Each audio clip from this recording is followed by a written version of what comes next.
Potos, potas, bonjour et bienvenue pour cette petite rétrospective actuelle en ayant un tonton qui est blessé au pied, donc je crois que je l'ai un peu communiqué par tous les réseaux sociaux, bah oui, je vais pas très bien, à chaque fois que je marche, je me fais mal. C'est la vie, c'est l'amour, c'est la guerre. Mais bon, peace and love, comme on le dit. Bon, après ces quelques conneries pour vous mettre un peu le sourire, voilà. Et ben bienvenue chez tonton, parce que tonton vous le connaissez, c'est votre grand copain, mais c'est également quelqu'un qui voulait vous faire participer à quelques dernières mises à jour. Ben voilà, ça fait un petit temps que j'ai plus vraiment communiqué sur YouTube, donc ça fait plaisir de revenir vers vous. J'ai pas mal amélioré certaines choses comme le son, mais également ici vous avez un petit fond, c'est Spotify. Donc c'est pour aussi éviter qu'il n'y ait que le bruit laissant d'une voix qui parle, qui parle, qui parle. Donc voilà, tout va bien, tout le monde va bien j'espère, hein, à part moi. Youpi. Bon, sur ce, des trucs plus constructifs. Hein. On va vous parler donc des projets sur lesquels je travaille pour l'instant. Sur mes loisirs. Donc vous pouvez le voir ici, je vous ai mis mon Twitch. Tonton Afniar est toujours bien présent. Donc je passe plus de temps effectivement en live sur Twitch. Donc n'hésitez pas à me rejoindre.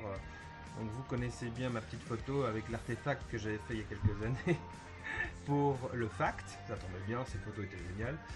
Alors pour l'instant je vous parle de Pathfinder King Maker. Je risque peut-être dans les jours qui viennent de faire un second. Je serai sûrement fort occupé, mais j'espère, pas un second, un troisième, puisque j'en ai déjà fait deux. Donc une troisième approche plus introspective, ce sera la seconde, puisque la première était juste une découverte des premiers moments de Pathfinder. Je suis très assez satisfait. Il y a effectivement parfois le bug quand on quitte. Hein, ça arrive, hein, il y a ce bug qui fait que tout le temps, quand vous quittez le jeu, ça crache. C'est le seul bug récurrent que j'ai encore relevé. Mais sinon, le jeu est sympa. Et reste un Baldur's Gate-like, hein, comme on les aime. Et on est sur les règles de Pathfinder. Et c'est vraiment très très sympa. Moi j'aime bien. Voilà, donc ça, pour l'instant, je le fais. J'ai également repris mon compte, comme vous le connaissez, de Twitter. Il existe toujours. J'ai toujours en fond d'écran la photo de la super équipe de Saturday Man. Donc Saturday Man, vous le savez, c'est la série belge. Alors c'est... Ne confondez pas.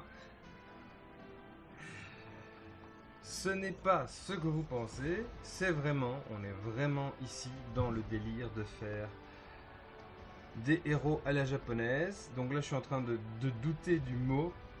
Parce que c'est pas ce mot-là. Alors je vais vérifier avec vous. Hein.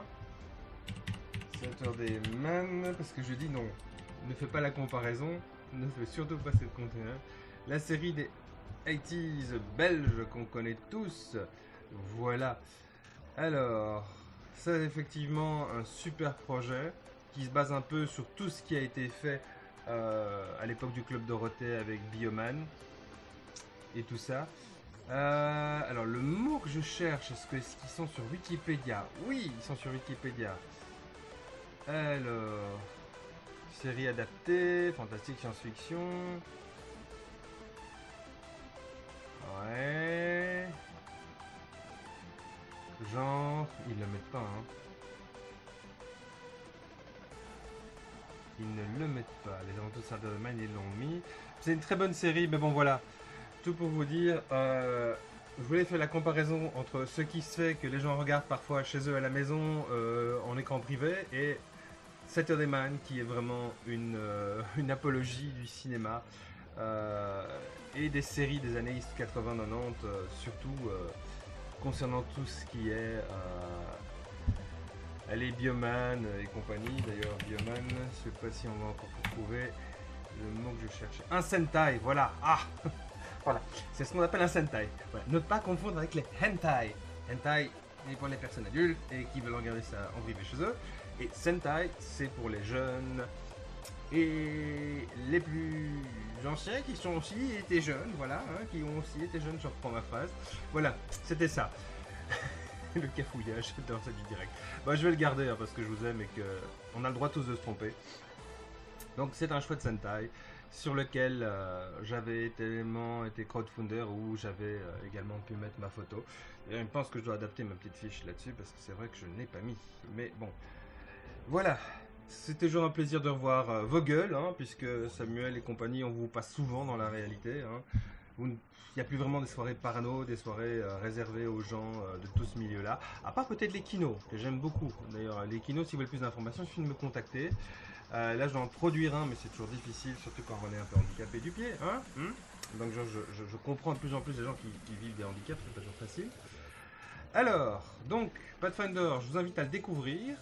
À me suivre également, comme je le dis, sur Twitter. Je le mettrai quelques informations, quelques nouvelles.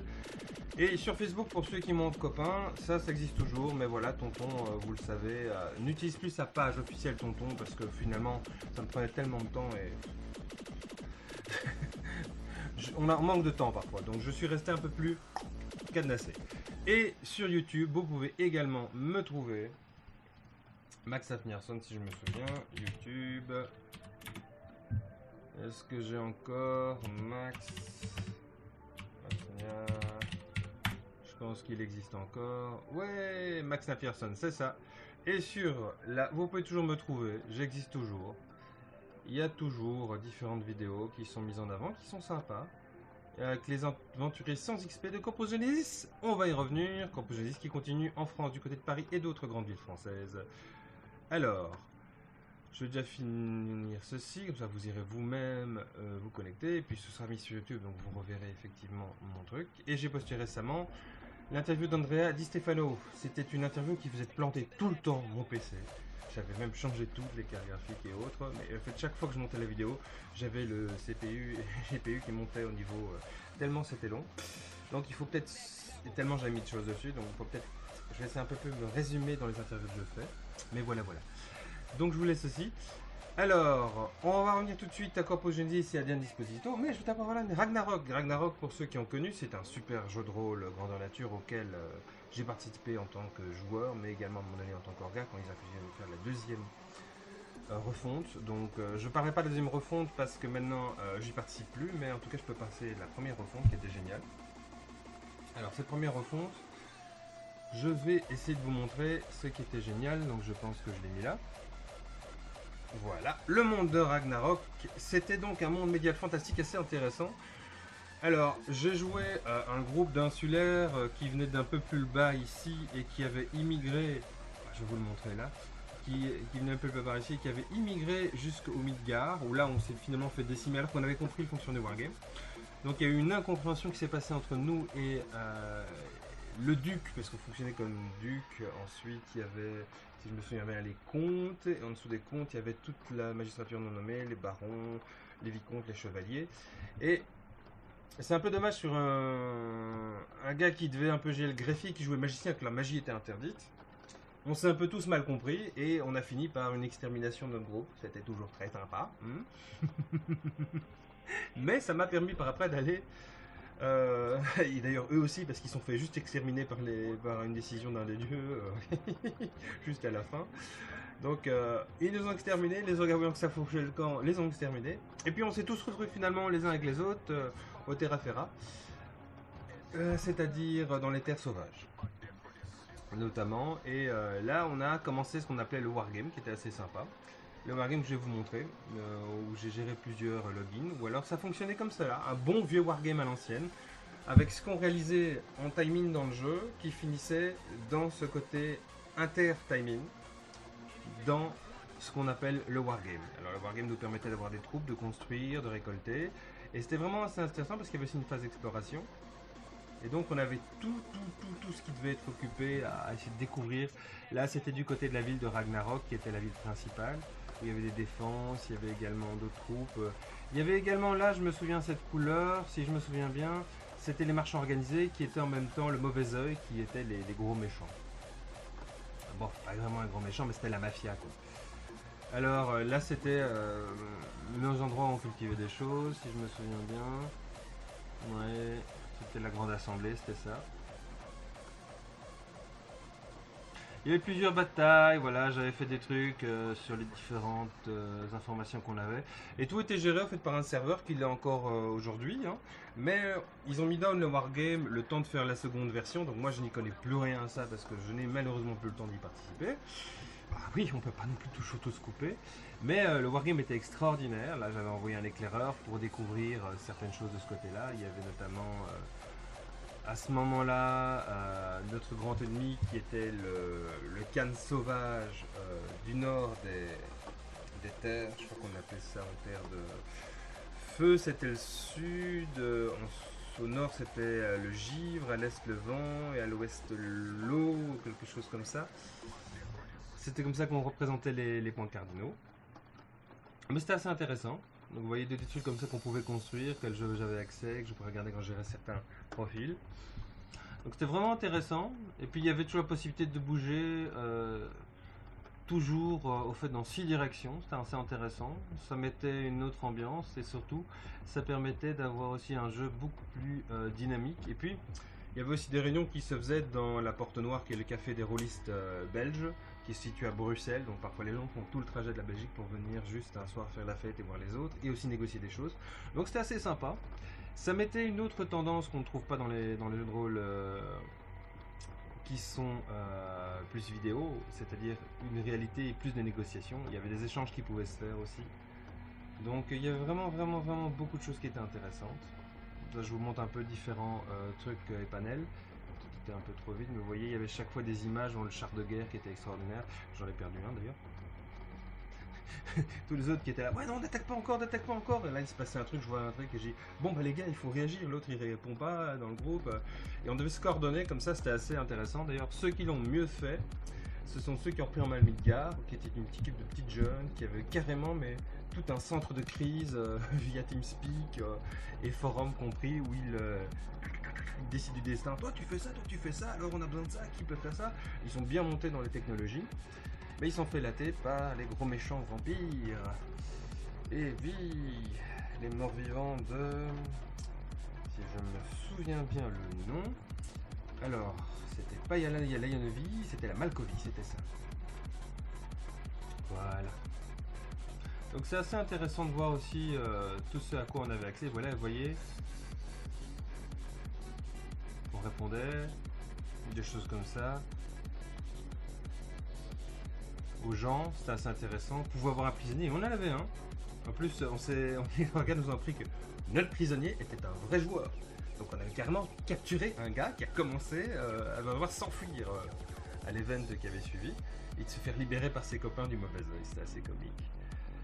Alors il y avait ici du côté des terres du chacal qui était aussi un canne sauvage qui nous a défendu à ce niveau-là, mais nous, une fois que l'autre canne sauvage plus nordique qui avait une gueule au fait de guerrier du chaos nous a libéré. Bah oui, on a fini par bien le sentir. Enfin non, on nous a pas libéré mais changer de stratégie. On a bien fini par bien le sentir. C'est tous les terres du chacal et en fait on était interdit d'y aller. Mais moi mes personnages venaient de là-bas donc j'ai quand même été par là de ce côté pour revoir où étaient nos terres ancestrales dont on avait migré. Et bah malheureusement le joueur ne comprenait pas, il m'est rentré dedans dans le là. Puisque effectivement même derrière les PNJ qui étaient derrière, il y avait des joueurs qui avaient des trucs très cadenassés, parfois trop.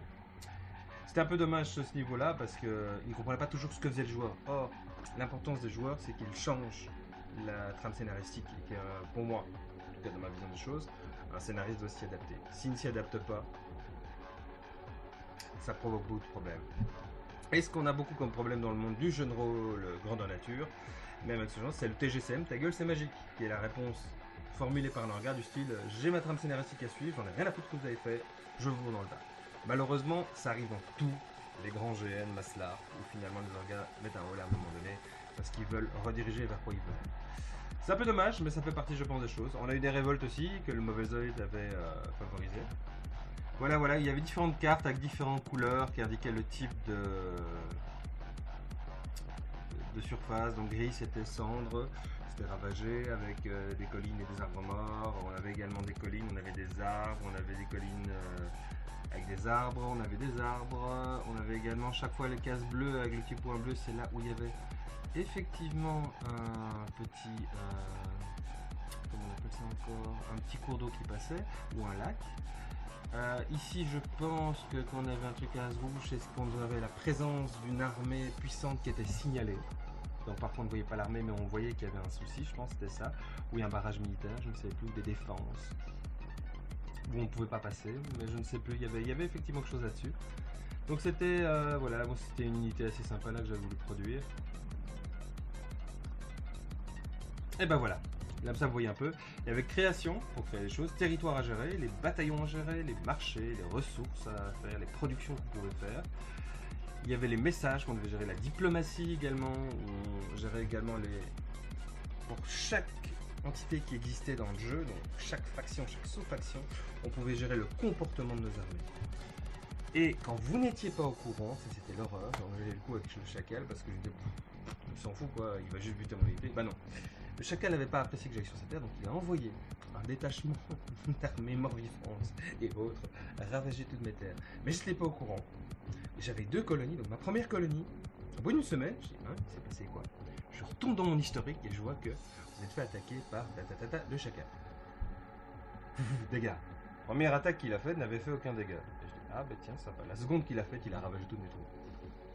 Et là j'étais là. Et je vais regarder et je vois que ma diplomatie au fait n'était même pas mise en mode défense, donc mes troupes étaient prises chaque fois par surprise. Donc j'ai dû changer, j'ai fait une stratégie où j'ai confié le reste de ce que j'avais, donc j'ai tout démonté à une autre de mes factions alliées, en disant ben voilà, je vais me cacher. Là, il me dit oui viens sur mes territoires, tu te caches chez moi, je me cache chez lui, il me redonne accès à mes troupes 2 semaines plus tard, et là le chacal revient, ça. Parce que chacun m'a envoyé oui voilà je t'ai exterminé et tu commenceras prisonnier et j'étais là ok c'est sympa les gars, mais donc c'était vraiment très bien géré au fait, sauf que les PNJ eux n'intervenaient pas dans la buvette. Et là à ce moment là quand il m'avait reconfié mes troupes et c'est là que j'étais tout content, ouais je continue ici. Et ça le chacal qui était revenu une semaine après tout ravagé parce qu'il y avait dans notre camp même des gens qui travaillaient en disant oui chacal on est copains, alors sache que dans la discussion qui s'est passée là ils ont redonné accès mon personnage c'était Max Bergson je pense, c'était Afnir, non c'était Afnir Bergson, le fils de la montagne. Oui, ils lui ont redonné accès à tel endroit, et donc le chacal savait directement parce que les gens concluaient des traits, des accords les uns avec les autres, donc il n'y avait pas une possibilité de pouvoir de faire ces choses en schmette, donc sous la table, ça fonctionnait pas. C'était assez intéressant, c'était chouette. Puis il y avait différentes régions, puisqu'il y a différentes régions qu'on avait accès avec la carte. Il y avait la carte où là on était vraiment dans le wargame, et il y avait les questions officielles qui étaient là. Et il y avait un lien également vers un YouTube qui nous permettait aussi d'avoir accès à comment gérer le wargame. Voilà, là je vous fais une petite topo de ça, c'était vraiment très chouette, moi j'ai aimé. Alors je peux fermer ceci, voilà, avec cela, pour vous montrer donc ces dernières cartes. Il y avait l'Empire Teut, les terres, il y avait la couronne grise, il y avait la Gestalt qui est un groupe de joueurs, il y avait Arapan qui était la ville où on se rencontrait, le Midgard, Utopia qui a plus ou moins disparu je pense dans la nouvelle version. Il y avait également ici tout ce qui était fée, follet et elfe, mais eux ont directement eu des problèmes et on ne peut plus être un elfe dans le second version, dans le second cycle si on veut, parce qu'ils sont cherchés à mort par les morts vivants qui venaient d'ici. C'est l'Empire d'Or d'ailleurs. Et il y avait la Sérénissime. Voilà, il y avait même différents comtés qui sont créés à gauche, à droite, finalement des joueurs qui avaient réuni toutes les conditions en jeu et hors jeu pour le créer. C'était assez intéressant. Et les insulaires qui ont disparu. Voilà. Ils sont repliés, je pense. Ça c'est bon, c'était pour Ragnarok. Alors maintenant, je vais revenir à Diane d'Esposito et à Corpus Genesis qui continue toujours. Mais également, je suis parti sur un autre projet où j'ai demandé à cette brave Diane de pour moi réaliser, voilà, des logos concernant en fait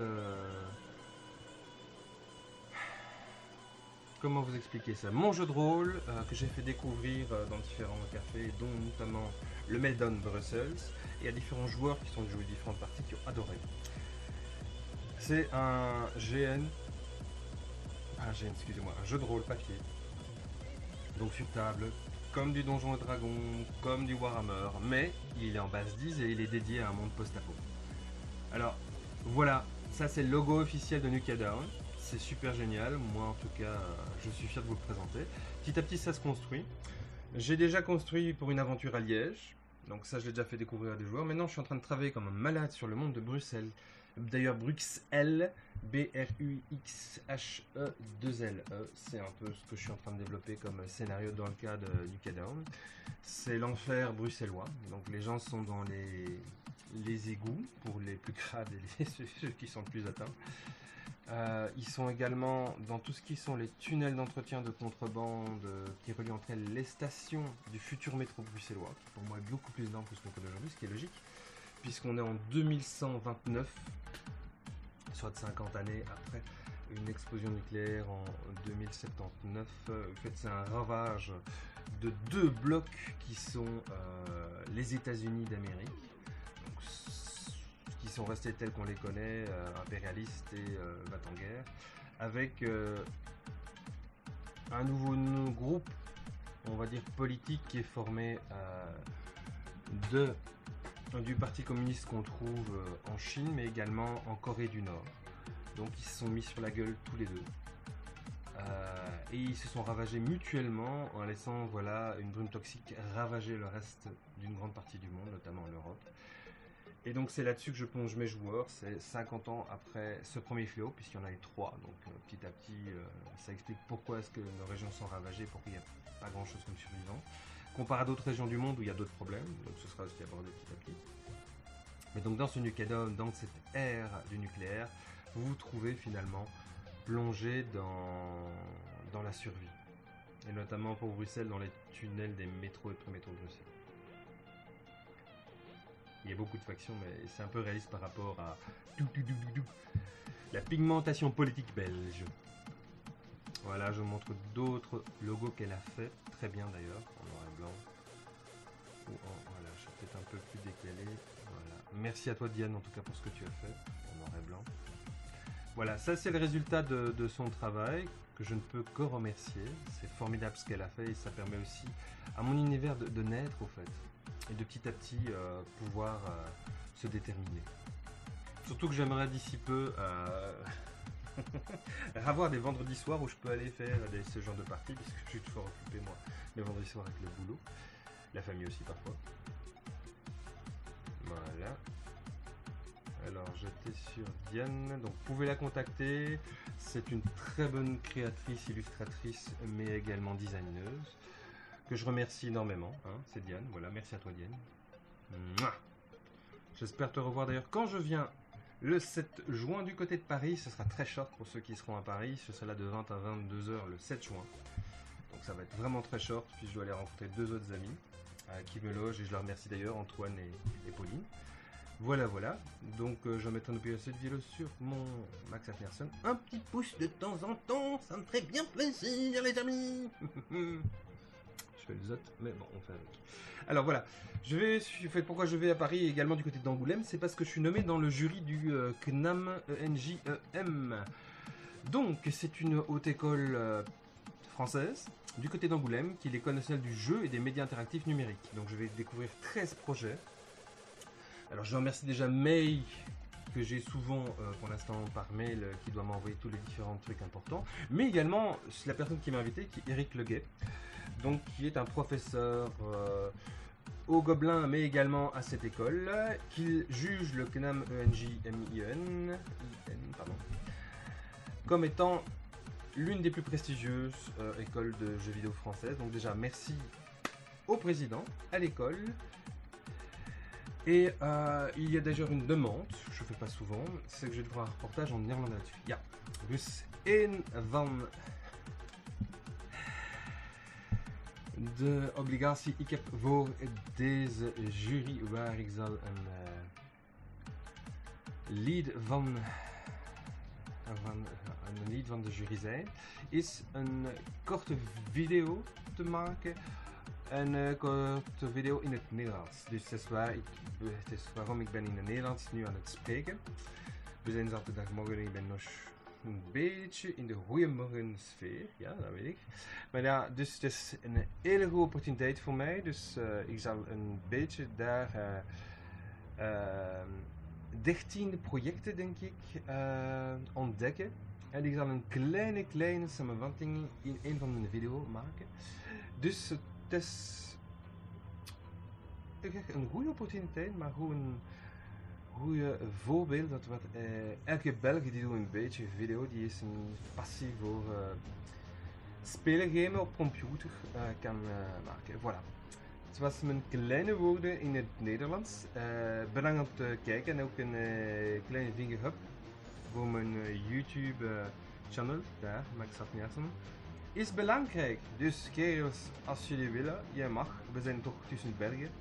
Voilà, comme je le disais en néerlandais, on est dans notre belge, donc n'hésitez pas. Mettre un petit thumbs up, ça me fera plaisir. Mais c'est déjà un grand achèvement pour moi qui, pendant plusieurs années, a contacté les gens, fait quelques vidéos. Pas toujours pu avoir les réaliser parce que j'avais pas tout le matériel.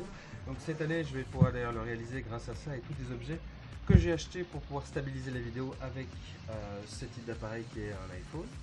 Sans vouloir faire la pub pour iPhone, mais je ferai pas celle pour Huawei qui vient d'être interdit. Il y en a qui espionnent, eux, non pas pour les boîtes privées, c'est un autre débat au niveau européen ou international, mais carrément pour le parti et l'espionnage chinois. Et oui, effectivement, c'est pas une bonne chose, mais c'est partie des choses.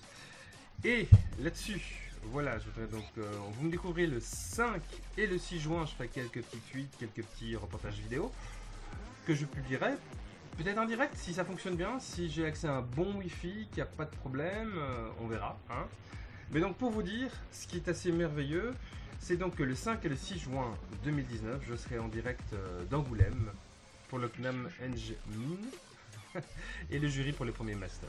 Donc voilà, déjà à tous les participants, comme dirait Albert Jacquard, vous êtes tous des gagnants. Parce que vous êtes tous arrivés à un niveau où peu arrive. Mais surtout, vous allez tous produire quelque chose de merveilleux, de créatif et qui vaut de l'or parce que vous l'avez dans vos mains. Voilà, voilà, c'est mon premier mot d'encouragement pour les jeunes que je vais découvrir là-bas. Alors, épatez-moi, j'adore le dire. Voilà. Et je voulais terminer également sur une des séries que je regarde beaucoup pour l'instant et que j'ai vraiment été épaté parce que c'est vraiment prenant. C'est la série de Tchernobyl qui nous montre un peu l'envers du décor et c'est vraiment édifiant.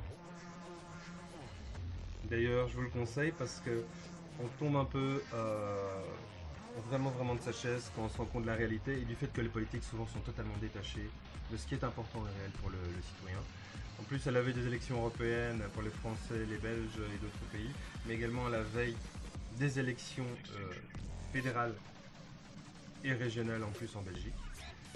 Je crois qu'il est grand temps que les gens disent que nous, le nucléaire, on n'a peut-être pas envie. Quoi. Quand on voit les dégâts que ça a fait, les centaines de milliers de personnes qui en sont mortes, qui se sont sacrifiées. Plus la zone d'exclusion de 2600 km². Ce qui n'est pas grave. Et les sacrifices des gens sur place pour empêcher que finalement le reste du monde ne soit contaminé. Donc voilà, je pense que ça vaut vraiment la peine. C'est une série que je vous conseille de regarder, pas en mangeant.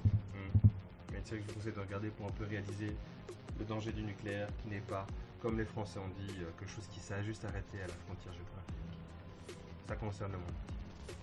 Surtout que l'Agence internationale de l'énergie atomique a signalé qu'il y avait eu un autre incident comme ça que les Russes ne veulent pas dévoiler il y a quelques années. Donc dans les 5 à 6 ans restants, ils ont découvert dans le Caucase et en Asie de la CEI encore des points culminants comme Tchernobyl et Fukushima.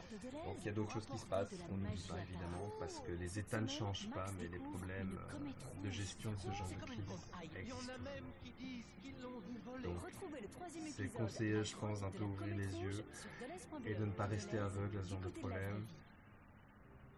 C'est pas pour rien, je pense qu'il faut que certains pays n'aient même pas accès ni à l'énergie nucléaire ni à l'énergie atomique. Et que le fait qu'on soit dans un monde aujourd'hui où Trump et d'autres, comme Poutine, relancent ce genre de délire est dangereux pour nous et pour les générations futures. C'est aussi le thème dans Nukadown, c'est un peu réalisé le danger que c'est. Alors je finirai par le truc que je vous déconseille à regarder.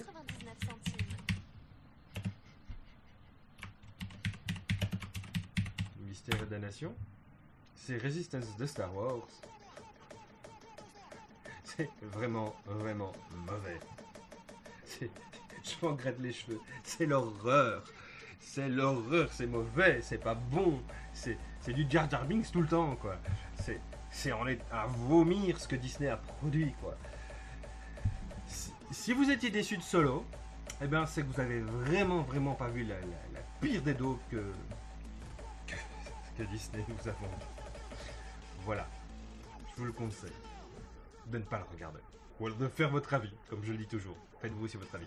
Voilà, c'était tout et tonton vous remercie. Sur ce, j'espère bientôt vous revoir sur Twitch, sur Twitter et sur YouTube, où vous pouvez venir me suivre, vous êtes les bienvenus. Je vous aime, bisous bisous les loups.